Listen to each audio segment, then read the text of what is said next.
My name is Sydney. I am 11 years old, and last summer my mom went to Europe for a month and left me with a single crumpled $20 in my hand.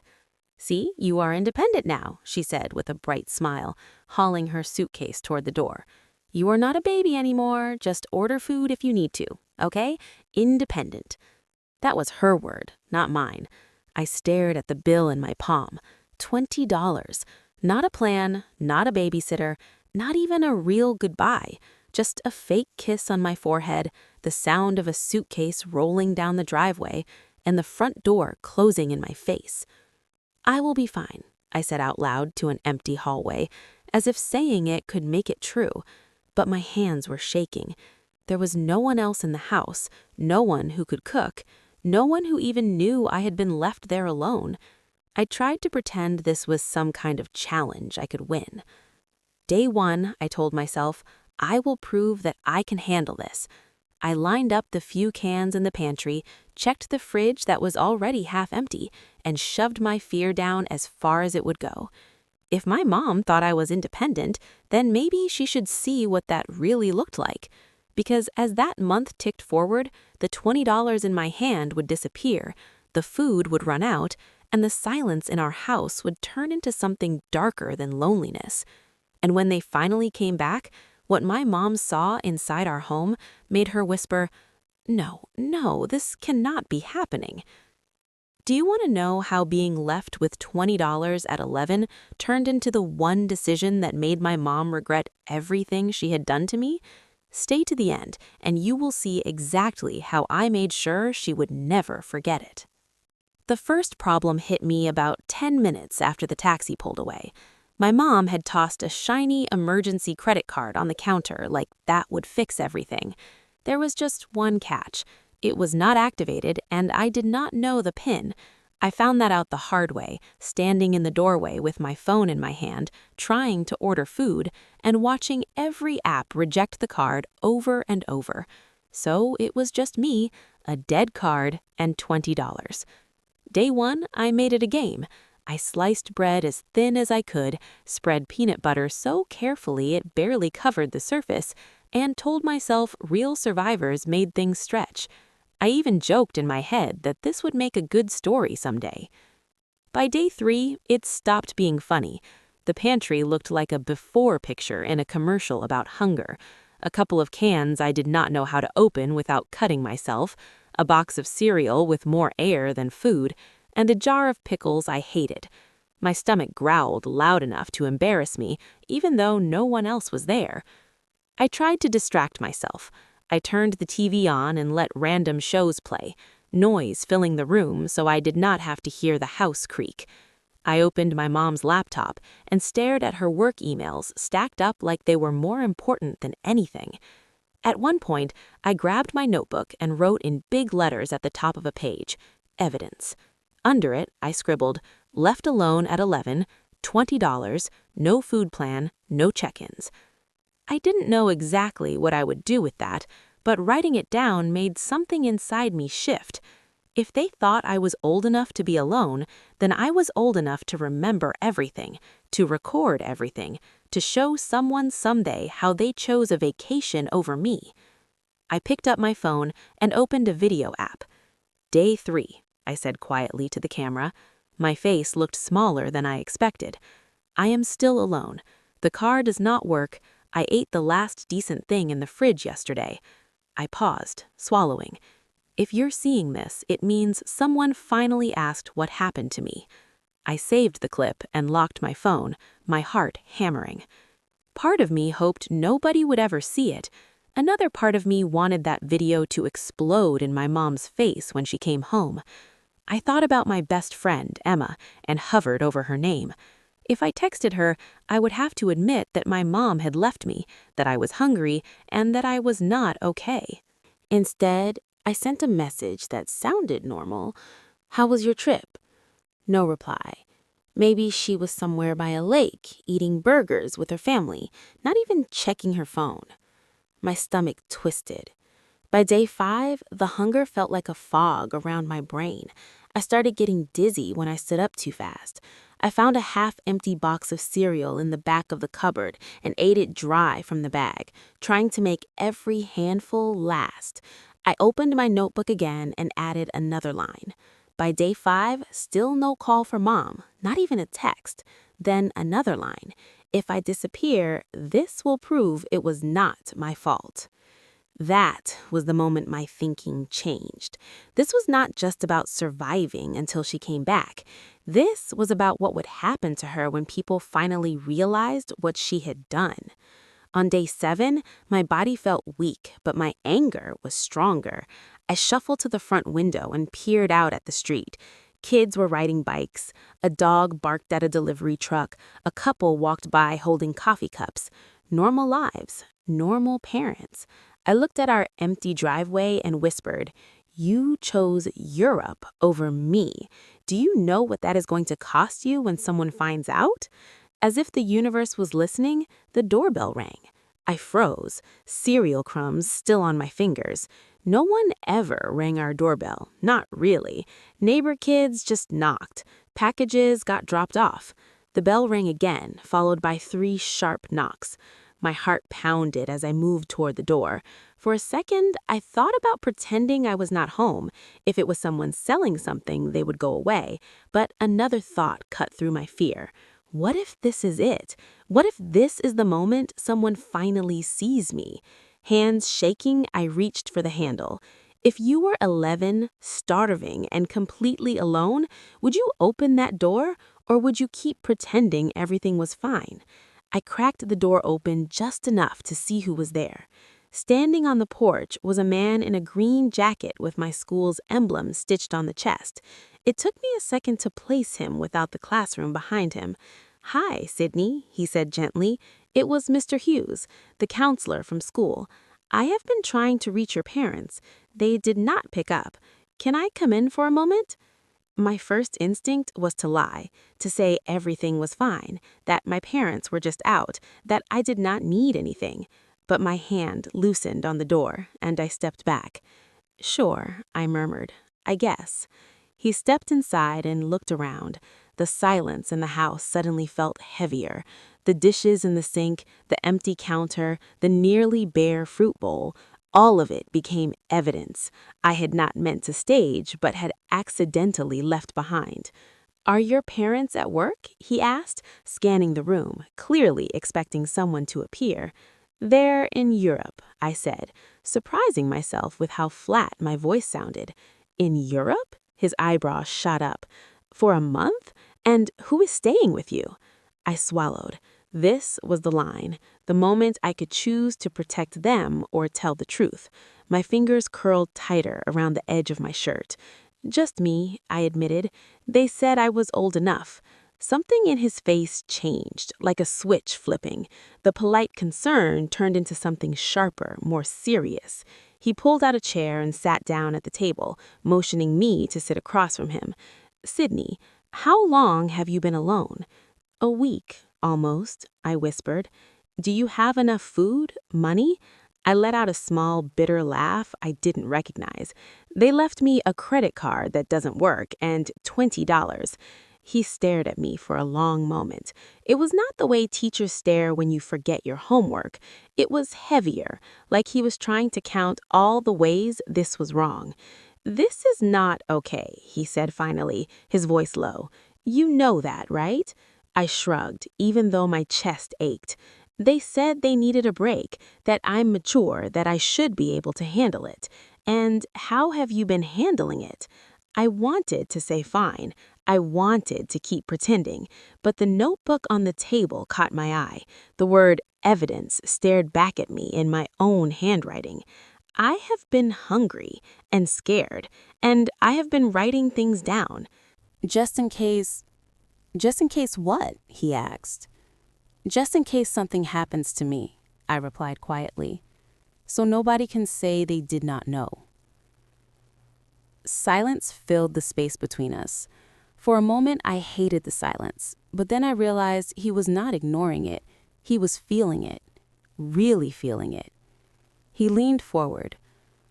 "Sydney, leaving an 11-year-old alone for a week, for a month, with almost no food and no supervision is not just irresponsible, it is dangerous. It is neglect. There are laws about this. My heart thudded in my ears. Neglect. Laws. Words that sounded like they belonged in TV dramas, not in my kitchen. What happens if someone finds out? I asked, my voice suddenly small. Agencies get involved, he said carefully. Child Protective Services. There could be an investigation. Your parents could face serious consequences.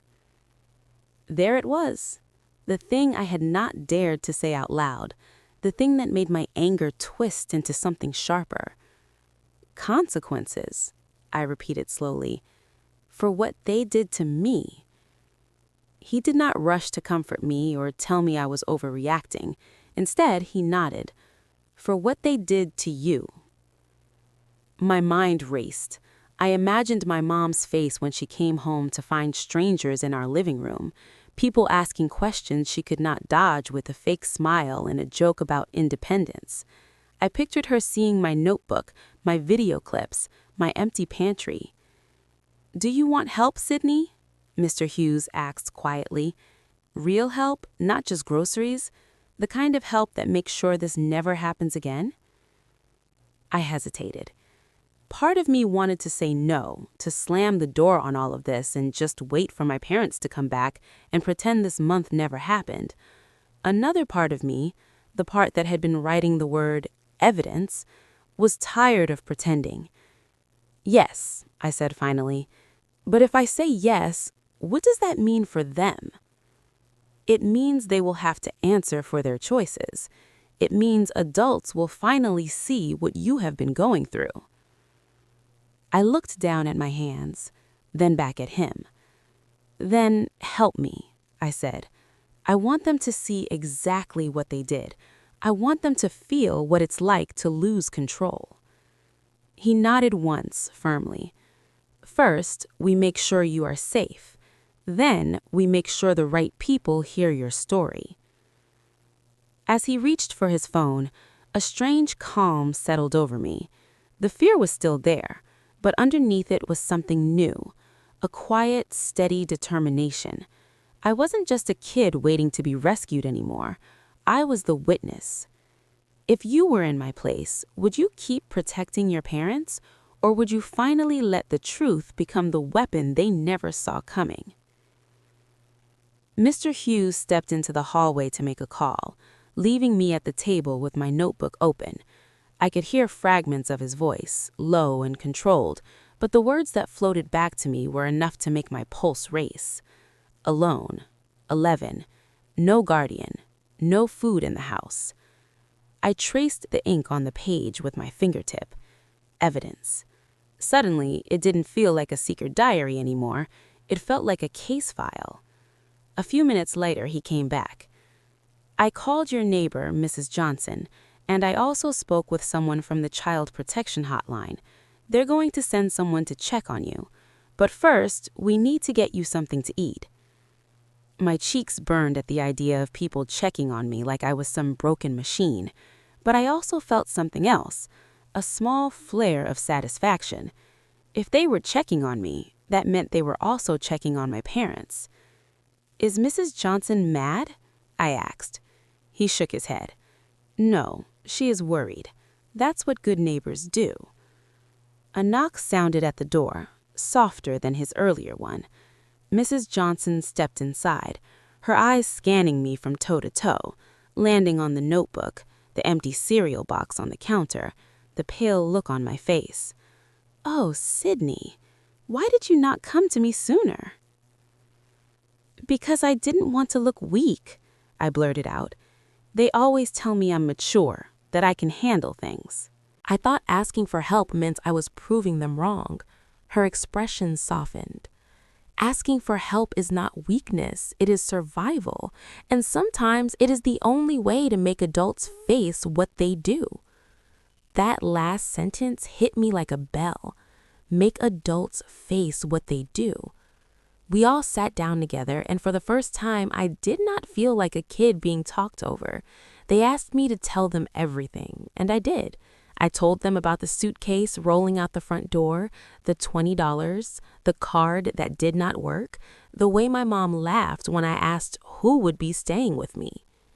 "You'll be fine. You are my little adult," she had said, like it was a compliment. As I talked, Mrs. Johnson's jaw clenched. Mr. Hughes scribbled notes on a pad he had pulled from his bag. "Can we show them this?" I asked, pointing to my notebook. "When they come, the people from the hotline." "Yes," he said. "In fact, I want you to keep writing. What you felt, what you ate, when you tried to call them, everything you remember." "So they cannot twist it later," I murmured. "So they cannot say I am exaggerating." "Exactly," he replied. "You are allowed to protect yourself with the truth." The phrase made my chest tighten. Protect myself with the truth. That sounded a lot like revenge, and I realized I did not hate that. Later, when the caseworker arrived, she introduced herself and asked to look around the house. I watched her eyes linger on the nearly empty fridge, the trash can with only a few wrappers, the unused emergency credit card on the counter. She did not have to say anything. Her expression said it all. "How long have your parents been gone?" she asked gently. 7 days, I answered. "They planned a month." "And who checks on you?" "No one, until today." "Do they call?" "Not since the airport," I said. She sent a selfie from Paris with a heart emoji. That was it. The caseworker nodded slowly, then turned to Mr. Hughes and Mrs. Johnson. "Thank you for contacting us," she said. As they talked, I slipped away for a second and set up my phone on the counter, opening the video app again. I recorded a quiet clip of the empty fridge, the lonely table, the caseworker's bag resting on the chair. "This is what our house looked like when they finally noticed I was alone," I said into the camera. "This is what my mom will walk into when she comes back." When I was done, I tucked my phone into my pocket, the recording safely saved. I was not just surviving anymore, I was documenting. The caseworker came back to me. "For now, you will not be alone again," she said. "We are arranging for you to stay with Mrs. Johnson while we speak to your parents and figure out the next steps." I glanced at my neighbor. She smiled softly and squeezed my shoulder. "Is that okay with you, Sydney?" the caseworker asked. I thought about my empty house, the long, quiet nights, the way my mom's last message had been about croissants instead of me. Then I thought about something else, what it would do to my parents when they came home and found not just a lonely kid, but an official report waiting for them. "Yes," I said, "I want to stay somewhere I am not invisible." That night, as I packed a small bag of clothes and my notebook, I looked around my room one more time. The posters on my wall, the stuffed animal on my bed, the window that faced the street. "This was the place you left," I whispered under my breath, imagining my mom hearing it later. "But it is not the place you'll find when you come back." If you were me, would you choose to forgive and forget, or would you let every empty shelf and unanswered call become proof that could change everything? Moving next door should have felt like nothing, just a few steps across a patch of grass, but carrying my small bag and my notebook into Mrs. Johnson's house felt like crossing a line I could never uncross. I was not just the kid in the middle anymore. I was the kid someone had chosen to protect. Her house smelled like laundry and vanilla. The table was set with placemats, and her fridge was full of actual food, not just leftovers clinging to the corners of shelves. My stomach growled before I could stop it. "We will fix that first," she said, pretending not to notice my embarrassment. "Come on, let us cook together." We walked back to my kitchen with reusable bags. This time, she did not just grab food at random. She let me choose. Pasta, sauce, vegetables, bread, fruit. Things that would last. Things that made the kitchen look like someone actually lived there. "Keep the receipts," Mr. Hughes said quietly as we unloaded the bags. "They show what was not here before today." So we put the receipts in my notebook, behind the pages where I had written about my hunger. Evidence. Layer by layer, as we cooked, the sound of boiling water and sizzling garlic wrapped around me like something I had missed without knowing it. "Have you ever made spaghetti from scratch like this?" Mrs. Johnson asked. "Not really," I admitted. "My mom mostly microwaves stuff, or we order takeout." "Then today you learn," she said with a smile.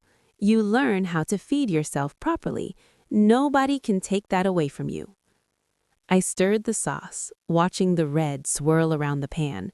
It felt symbolic somehow, like all the anger and hurt inside me was finally going somewhere, turning into something I could use.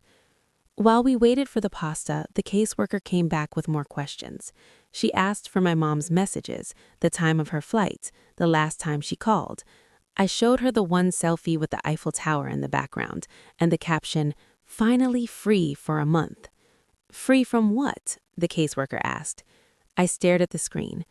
"From me, I guess." She wrote something down. I did not ask what. I did not need to. "Do you want to say anything directly to your parents?" she asked. "We sometimes include statements from kids in our reports." For a second, my throat closed up. Then I felt my notebook pressing against my arm where I held it, and my answer came out clear. "Yes," I said. "I want them to know exactly what this felt like." We sat at the table and I wrote while the spaghetti cooked. "You said I was mature enough to be alone, but being mature does not mean I don't need food. It does not mean I don't get scared. You told everyone how hard you worked, but you did not notice when your own kid was counting crumbs." I stopped, took a breath, and kept going.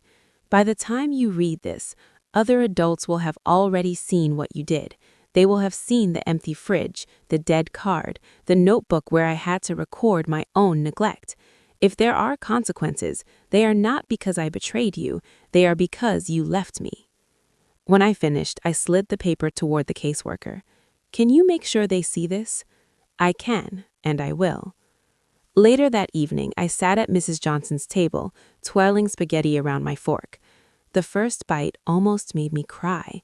It was warm and real and tasted like something I had not felt in a long time. Safety.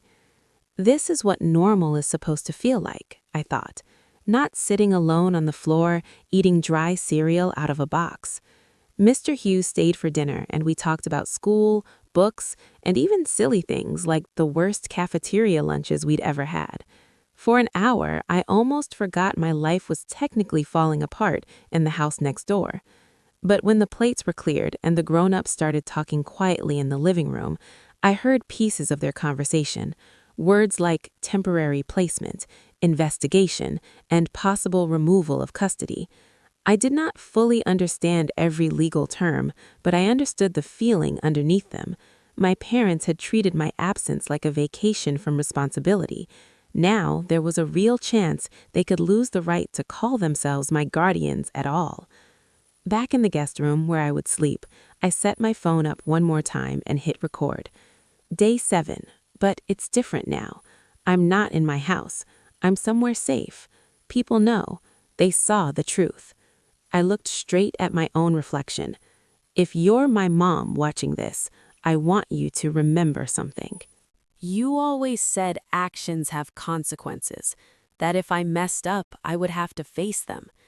This time, it is your turn. This is not just my story. It is your choice, written in real time. I stopped the recording and lay back on the bed, staring at the ceiling. My heart was not light. It hurt. I still missed the idea of parents who would have stayed. But I also knew something else now. I was not powerless. Maybe one act of kindness really could change everything. But would it be enough to fix a lifetime of being second place to work and vacations? Or would it simply give me the strength to walk away from them for good when the time came? The days at Mrs. Johnson's house felt unreal at first, like I had stepped into someone else's family by accident. I woke up to the smell of breakfast instead of the sound of my own stomach growling. There was always someone asking how I slept, not just assuming I was fine. For the first time in a long time, I did not have to prove I was independent every second just to be tolerated. But even with the warmth, there was a countdown ticking in the background. Every adult around me knew it. I knew it too. At some point, my parents would have to come back. At some point, they would have to walk into everything they left behind. On the second night, my phone buzzed while I was sitting at the kitchen table doing homework. A number I recognized flashed on the screen, my mom's work phone. I stared at it until the screen started to dim. "Aren't you going to answer?" Mrs. Johnson asked gently. My fingers trembled. What if she was just calling to yell at me for ruining her trip? "Then you will know exactly where you stand," she said calmly, "but you do not have to talk to her alone." I hit accept and put the phone on speaker. "Sydney?" Her voice snapped through the line, sharp, not worried. "What is going on? Why is there some woman from Child Services emailing me about an investigation? Why is your school involved? Do you have any idea what this looks like for me?" There it was. No, "Are you okay?" No, "Are you safe?" Just what this looked like for her. I swallowed. "They are involved because you left me," I said. My voice shook, but I got the words out. "You went to Europe for a month. You left me alone with $20 and a credit card that did not work. They saw the house. They saw the fridge. They saw everything." "You are exaggerating," she shot back instantly. "There was plenty of food. You know how dramatic you can be. And you're 11, not a toddler. I cannot believe you would turn people against us like this. Do you understand what you are doing to our reputation?" Across the table, I saw Mrs. Johnson's jaw tighten. She leaned closer so her voice would carry. "This is Mrs. Johnson. I am the neighbor. I am also the one who bought your daughter groceries because there was almost nothing left. This is not about reputation. It is about safety." There was a sharp inhale on the other end. "Why are you interfering? This is a family matter. Sydney is fine." I glanced at the notebook next to me, open to a page where I had written, "No call for 7 days." "No," I said quietly, cutting in before anyone else could. "I was not fine. I am not fine with what you did." There was a pause, and for a split second I thought maybe she would finally hear me.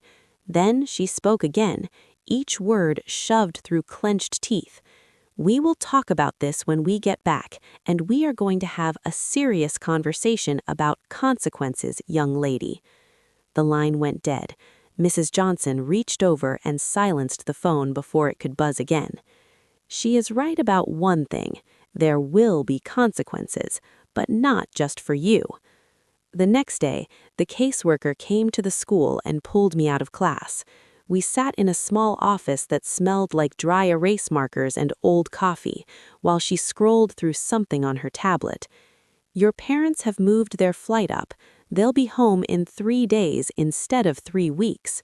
My heart flipped. Part of me was relieved they weren't staying gone for the full month. Another part of me recognized the reason. They weren't coming back for me. They were coming back to protect themselves. "What happens when they get here?" I asked. "We will meet them at the house," she said. "I will be there, along with a supervisor from the department. Mr. Hughes has agreed to attend as a school representative. We want you to be part of the conversation, if you feel safe." I thought about hiding at Mrs. Johnson's house and letting the adults handle it. I thought about slipping into my room and pretending I was asleep when they walked in. Both options felt like going back to being invisible. "No," I said slowly. "I want to be there. I want them to see me. I want them to see what they came home to." The caseworker nodded. "Then we will make sure you have a voice in that room." For the next 2 days, we prepared without calling it preparation. We did not rehearse lines like in a school play, but we organized facts. The caseworker printed copies of my statement, the notes from my notebook she had permission to use, the receipts from the groceries, screenshots of my mom's posts from Europe, the call logs that showed how many times she had not checked in. This is not about punishing them for the sake of it. This is about making sure you are safe. Whatever happens comes from their choices, not your existence. I understood what she meant, but another part of me, the part that remembered eating dry cereal in the dark, could not pretend this did not feel like something else too. It felt like justice. It felt like holding up a mirror. On the morning of their return, we went back into my house for the first time in days. It still smelled faintly like stale air and dust. My stomach twisted, but I forced myself to walk through each room. This was my scene. I could not look away. The caseworker placed a thick folder on the kitchen table.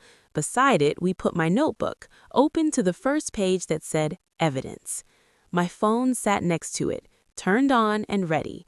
The first video I had recorded, the one where I said, "Day 3, I am still alone," was paused on the screen. The image of my own tired face stared back at me. "Are you sure you want this playing when they arrive?" she asked. "Yes," I said. "She always tells me stories do not matter unless there is proof. This is my proof." Mrs. Johnson stood by the doorway, arms crossed but eyes kind. Mr. Hughes leaned against a counter, his school badge clipped neatly to his shirt, watching everything with quiet focus. The supervisor from the department sat at the table, flipping through the file one more time. We heard the car before we saw it. Tires on the driveway, doors slamming, muffled laughter. For a moment, my legs felt like rubber. The caseworker stepped closer to me. "Remember, you do not have to protect them from the truth anymore. If they try to make you feel guilty, you can look at me, or at Mrs. Johnson, or at Mr. Hughes. You are not alone in this room." I nodded, taking a steadying breath. The front door handle turned. The lock clicked. This was it. The moment everything split into before and after. If you were standing where I was, would you run to hug them and pretend nothing happened, or would you hold your ground and let them finally face what they had done? The doors swung open, and my mom walked in first, dragging her suitcase behind her like she had when she left. She was still wearing a stylish trench coat, sunglasses pushed up on her head like the airport was just another runway. My dad followed, juggling bags and talking about something on his phone, his voice light like the world owed him an easy landing. They both stopped when they saw us. The laughter died on my dad's lips. My mom's smile froze halfway. Her eyes jumped from the stranger at the table to Mr. Hughes by the counter to Mrs. Johnson near the door, and finally to me, standing next to the open notebook and glowing phone. "What is this?" she demanded, dropping her suitcase handle. "What are all of you doing in my kitchen?" The supervisor rose calmly. "Mrs. Carter, Mr. Carter, my name is Miss Lopez from Child Protective Services. Please have a seat. We need to discuss the situation regarding your daughter, Sydney." My mom did not sit. She stared at me instead, her eyes hard. "Sydney, what did you tell them?" For a second, the old instinct kicked in, the one that made me want to shrink, apologize, twist the story to make her less angry. But the video on the phone caught my eye, that smaller, tired version of me on day 3. I lifted my chin. "I told them what happened," I said. "I told them the truth." My dad tried to smooth things over. He set his bags down and forced a laugh. "There has clearly been a misunderstanding. We left her with food, with money, with a credit card. She is a very mature 11-year-old. She knows how to take care of herself. Kids these days are more capable than people think." The supervisor placed a printed sheet on the table and turned it toward them. "This is the activation record for your card," she said. "It was never set up with a PIN.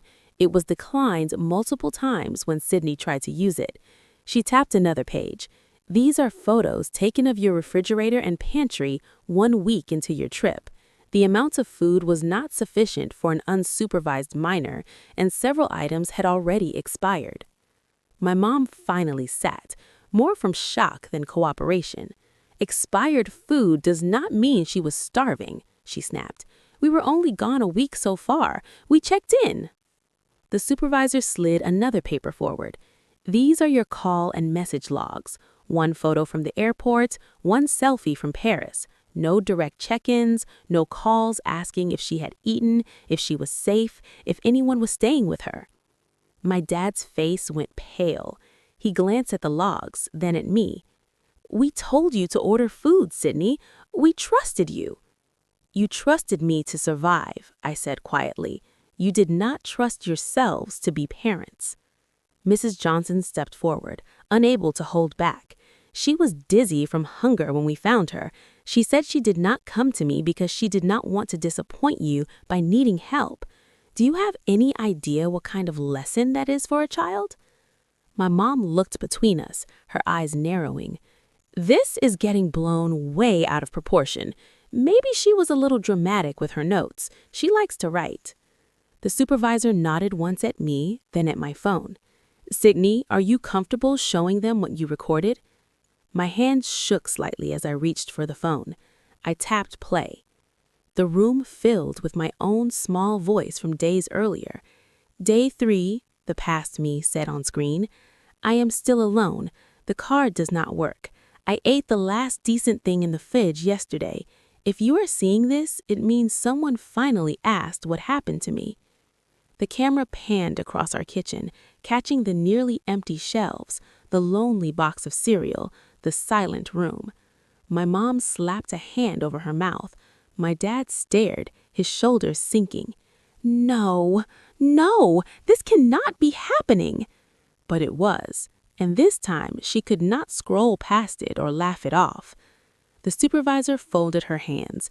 Mr. and Mrs. Carter, based on our investigation, school reports, neighbor testimony, and Sydney's own documentation, we have determined that leaving her unsupervised under these conditions qualifies as neglect under state law. Effective immediately, there will be an emergency order in place. Sydney will not be returning to unsupervised care with either of you until a full hearing is conducted. My mom shook her head violently. You cannot take my child from me over a misunderstanding.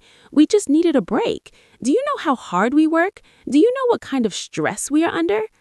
I took a breath and stepped forward. I know, I said. You tell everyone how hard you work. You tell your friends, your coworkers, your social media. But when I was alone, hungry, and scared, you did not tell anyone about that. You did not tell anyone where I was. Her eyes filled with tears. Sydney, you do not understand. Adults need time away too. We thought you would be fine. We did not mean to hurt you. The words I had heard my whole life echoed in my head. Every time I forgot a chore, every time I slipped up, she would say them with a cold finality. Actions have consequences, Sydney. So I said them back. You always told me that actions have consequences, I said, my voice steady. You taught me that if I made a choice, I had to live with what came next. This is what you taught me. This is what your choice looks like. The room went quiet. My mom looked like the ground had vanished beneath her. My dad gripped the back of a chair like it was the only thing keeping him upright. The supervisor spoke again. You will have the opportunity to participate in parenting classes, psychological evaluations, and supervised visits if the court approves, she said. This is not about punishing you forever. It is about ensuring that Sydney is safe and that this never happens again. My mom turned back to me, tears spilling now. Sydney, please, she begged. Tell them you want to come home. Tell them we can fix this. We can start over. We can be better. I wanted to. A part of me, the part that still remembered bedtime stories and holiday decorations, wanted to rewind everything. But another part of me, the part that had spent nights recording videos in the dark, knew that going back without change would mean saying none of it mattered. I want to be safe, I said. I want to be somewhere I am seen before I disappear. Right now, that is not with you." Her face crumpled like paper. My dad looked away, blinking rapidly. The supervisor spoke again. "For the duration of the investigation, Sydney will remain in temporary placement with Mrs. Johnson," she said. "You will be notified of the court date. Until then, you are not to contact her directly without going through our office." "You are taking her side over her own parents," my mom whispered. "No," I said softly. "They are finally taking my side." For once, we left the house before they did. As I stepped out onto the porch, I heard my mom sobbing inside, my dad trying to soothe her with words that sounded weak even from a distance. Walking back across the grass to Mrs. Johnson's house, I felt both heavy and strangely light. I had not ruined my family.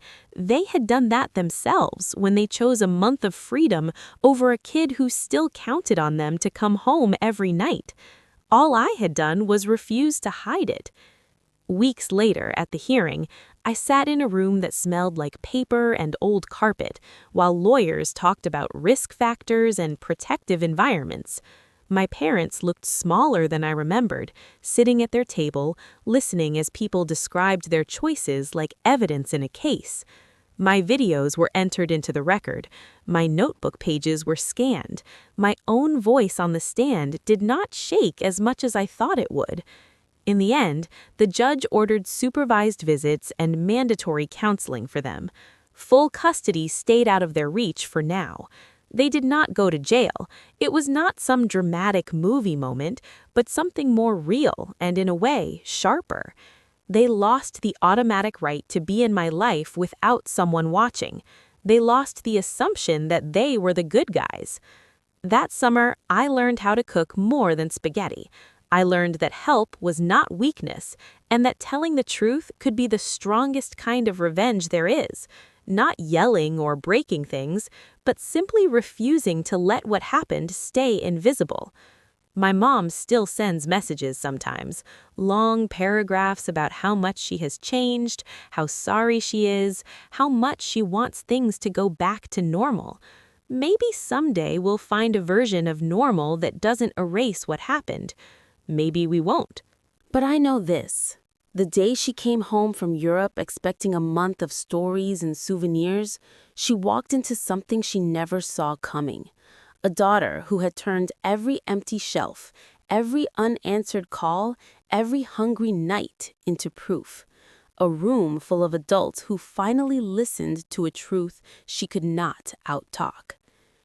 And when she whispered, "No, this cannot be happening," I realized something important. It already had. It had been happening from the moment she chose a plane ticket over me. So tell me, if you were 11 and left alone with $20 while your parents chased their freedom, would you bury the story to keep their image clean? Or would you do what I did and let the truth be the revenge they never expected?